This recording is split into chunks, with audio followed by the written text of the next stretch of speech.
আজ থেকে মাত্র 1400 বৎসর আগে আরবের মরুভূমিতে এক ধর্মের উদ্ভব হয়েছিল, যেখানে ছিল অশিক্ষা, যেখানে সভ্যতার এতটুকু আলো পৌঁছায়নি।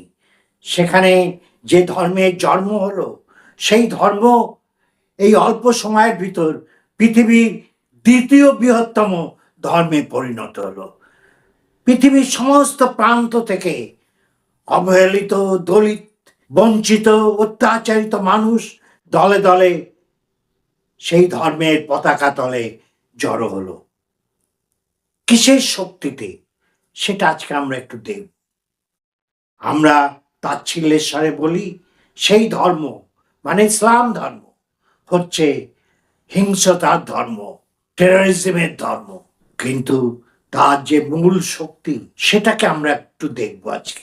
এই ইসলাম ধর্মের 5টা স্তম্ভ ছিল বা আছে। তার প্রথম হচ্ছে শাহাদা, অর্থাৎ এক ঈশ্বরে বিশ্বাস, কোন রকম association, no God other than Allah. দ্বিতীয় সালা মানে প্রেয়ার, তৃতীয় সোয়াম মানে ফাস্টিং, চতুর্থ জাকাত মানে দান, পঞ্চম হজ। এই 5টা স্তম্ভের উপর দাঁড়িয়ে আছে ইসলাম ধর্ম। কিন্তু এর ভিতর কোনটি সবচেয়ে বেশি মানুষকে আকর্ষণ করেছিল, যদি সেটা তাত্ত্বিকভাবে বিশ্লেষণ করি, তাহলে সেটা হচ্ছে জাকাত।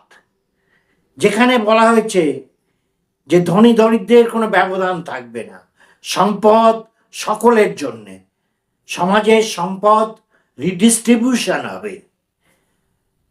19বিংশ শতাব্দীতে মার্কস যে কথা বলেছেন সাম্যবাদের কথা, সে কথা আজ থেকে 1400 বৎসর আগে মুহাম্মদ প্রফেট, নবী, পিস বি আপন হিম, তিনি বলে গেছেন যে সম্পদ একজনের কক্ষিগত থাকবে না, এটা সকলকে ডিস্ট্রিবিউট করে দিতে হবে।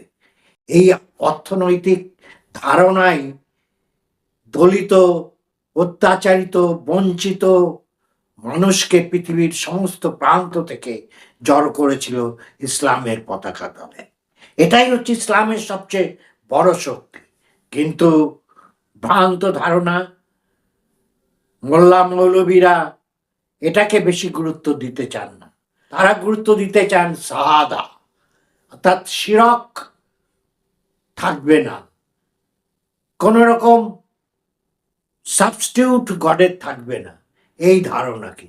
অথচ তারাই রসুলকে আল্লাহ সমকক্ষ বানিয়ে দিয়েছেন। তার মূর্তি নেই, কিন্তু তার ক্যালিওগ্রাফিতে তার নাম মুদ্রণ করা হচ্ছে, সেটা মসজিদে, বাড়িতে মানুষের ব্যবহারের জন্য সর্বদা রাখা হচ্ছে। সেটাকেই তারা প্রেয়ারের মতো ওয়ার্শিপ করছে, পূজা করছে। অথচ তারা বলছে তারা মূর্তি পুজো করে না। তাহলে ওই চিহ্নটা তারা পবিত্র চিহ্ন হিসেবে কেন সব জায়গায় রাখে?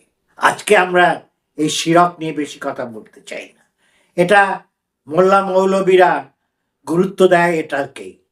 আর্টগুলো তো সবই স্বাভাবিক, প্রেয়ার সব ধর্মেই রয়েছে, ফাস্টিং সব ধর্মেই রয়েছে, আর হজ এ তো বড় লোকের তীর্থযাত্রা। গরিব মানুষ কি মক্কায় তীর্থযাত্রা করতে যেতে পারবে? তার কোনো ব্যবস্থা আছে? নেই। অতএব আসল শক্তি ছিল ইসলামের, সেটা হচ্ছে সাম্যবাদী ধারণা, সম্পদের সুষ্ঠু বন্টন। ধর্মীয় দৃষ্টিকোণ থেকে নয়, আজ আমরা অর্থনৈতিক দৃষ্টিকোণ থেকে জাকাতের গুরুত্বটা বুঝব। জাকাত ছিল সেই সময়ের এক বৈপ্লবিক ধারণা। ঈদুল ফিতরের সময় মুসলিমরা প্রার্থনা, সংযম, নূতন পোশাক, খাওয়া দাওয়া, আনন্দ সবকিছু নিয়ে ব্যস্ত থাকে। কিন্তু একটা প্রশ্ন, এই উৎসব কি শুধুই নিজের জন্য? ইসলামের একটা মূল শিক্ষা হলো তুমি একা ভালো থাকলে হবে না, সমাজকেও সাথে নিতে হবে। আর এখানেই আছে জাকাত। জাকাত মানে শুধু দান নয়, এটা একটা সিস্টেমেটিক ফিনান্সিয়াল রেসপন্সিবিলিটি। তোমার সম্পদের একটা নির্দিষ্ট অংশ যারা দরিদ্র, বঞ্চিত, তাদের জন্য বাধ্যতামূলকভাবে আলাদা করে রাখো। সপ্তম শতাব্দীর আরো, কিন্তু সেই সময় এক প্রাজ্ঞ মানুষ, প্রফেট মোহাম্মদ PBUH, একটা সমাজ গড়ে তুললেন যেখানে ধনী মানুষ গরিবের দায়িত্ব নেবে, সম্পদ জমিয়ে রাখা ডিসকারেজ করা হলো, সমাজে অর্থের সার্কুলেশন থাকবে। আজ আমরা যেটাকে বলি ওয়েলথ রিডিস্ট্রিবিউশন।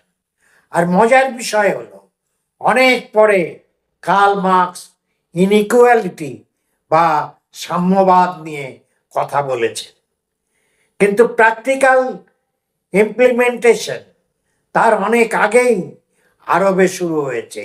এই সাম্যবাদী চিন্তার প্রচারে আকৃষ্ট হয়ে পৃথিবীর নিপীড়িত, বঞ্চিত, অত্যাচারিত মানুষ দলে দলে ইসলামের পতাকা তলে এলো। এই সাম্যবাদী ধারণার সফল প্রয়োগ দেখতে পাই নামাজে। কোটিপতির পাশে দাঁড়িয়ে আছেন, দাঁড়িয়ে প্রার্থনা করছেন একদিন দরিদ্র মুসলিম। এখন আসি আমাদের জীবনে, আমরা কি করি? টাকা আর্ন করি, টাকা সেভ করি, টাকা ইনভেস্ট করি, কিন্তু একটা জিনিস ভুলে যাই, শেয়ার করা। জাকাত আমাদের শেখায় wealth accumulation does not mean success, wealth circulation is real impact. ধরো তুমি মাসে 50,000 টাকা আয় করো, তুমি যদি ডিসিপ্লিন করে একটা অংশ জাকাত বা চ্যারিটি হিসেবে রাখো, তোমার ফিনান্সিয়াল ডিসিপ্লিন বাড়বে, আননেসেসারি খরচ কমবে, পারপাস ড্রাইভেন লাইফ তৈরি হবে। এটা শুধু ধর্ম না, এটা একটা ফিনান্সিয়াল মাইন্ডসেট শিফট। একটা অনেস্ট প্রশ্ন করি, আজকের পৃথিবীতে ইনইকুয়ালিটি কি কমেছে? না, বরং রিচ আরো রিচ হচ্ছে, পুর আরো স্ট্রাগল করছে। তাহলে সলিউশন কি? গভর্নমেন্ট স্কিমস, ট্যাক্স সিস্টেম, হ্যাঁ, এগুলির দরকার আছে, কিন্তু ইন্ডিভিজুয়াল রেসপন্সিবিলিটি ছাড়া কিছুই কমপ্লিট নয়। জাকাত একটা রিমাইন্ডার, তোমার ওয়েলথ শুধু তোমার না। ধর্মকে যদি সত্যি সমস্ত ধনী সঠিকভাবে পালন করতে, তাহলে আরবের ধনকুবেররা তাদের সম্পদের একটা অংশ সোমালিয়া, সিরিয়া, নাইজার, সুদান, চাঁদ, মালি, মোজাম্বিক, ইয়েমেন, আফগানিস্তান, মরক্কো, তিউনিসিয়ার ক্ষুধার্ত নিরন্ন মানুষের জন্য দান করতেন। সেটাই হতো আল্লাহর প্রতি প্রকৃত ইবাদত। আমরা কি দেখতে পাচ্ছি? জাকাতের কথা বেশি বলা হচ্ছে না, বলা হচ্ছে শিরক নিয়ে বেশি কথা। তাই ইসলামের ভিতরই সুফি আহমদিয়া শ্রেণীর উপর অত্যাচার চলছে। শিরকের নামে পয়গম্বর মোহাম্মদকে আল্লাহর সমকক্ষ বানিয়ে দেওয়া হয়েছে। তার যুগান্তকারী সাম্যের বাণী থেকে শিরকের ধারণা মুসলিম পণ্ডিতদের কাছে বড় হয়ে উঠেছে। তাই মুসলিম সমাজে এত অসাম্য রয়েছে। অনেকে প্রশ্ন করে, কেন ইসলামে মূর্তি বা ছবি নিষিদ্ধ?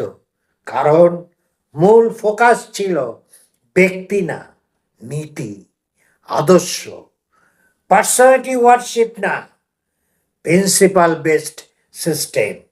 এই কারণেই একটা সিম্পল মেসেজ হাজার বছর ধরে টিকে আছে। ঈদ শুধু আনন্দের উৎসব নয়, খুশির উৎসব নয়, এটা একটা অপরচুনিটি নিজের ইগো কমানোর, নিজের ওয়েলথ শুদ্ধ করার, আর কারোর জীবনে আলো জ্বালানো। এই ঈদ তুমি কত খরচ করলে সেটা ম্যাটার না, তুমি কতটা শেয়ার করলে সেটাই আসল। যদি তুমি বিলিভ করো ওয়েলথ শুধু নিজের জন্য না, সমাজের জন্য, তাহলে এই ভিডিওটা শেয়ার করো হাজার হাজার মানুষের কাছে, ধর্ম নির্বিশেষে। কমেন্টে লেখো ওয়েলথ ফর অল। সবাইকে জানাই ঈদ মুবারক। আমার এই ভিডিও যদি আপনাদের ভালো লাগে, লাইক করুন, শেয়ার করুন, আপনাদের মতামত কমেন্টে জানান। যারা এখনো আমার চ্যানেলটা সাবস্ক্রাইব করেননি তারা চটপট সাবস্ক্রিপশন বাটনটা ক্লিক করে দিন এবং অল নোটিফিকেশন বেলটা বাজিয়ে দিন, যাতে আমার এরকম প্রয়োজনীয় ভিডিও আপনার কাছে সময় মতো পৌঁছে যায়। আবার আসবো নতুন একটা ভিডিও নিয়ে। ততদিন আপনারা সকলে সুস্থ থাকুন, ভালো থাকুন, আনন্দে থাকুন।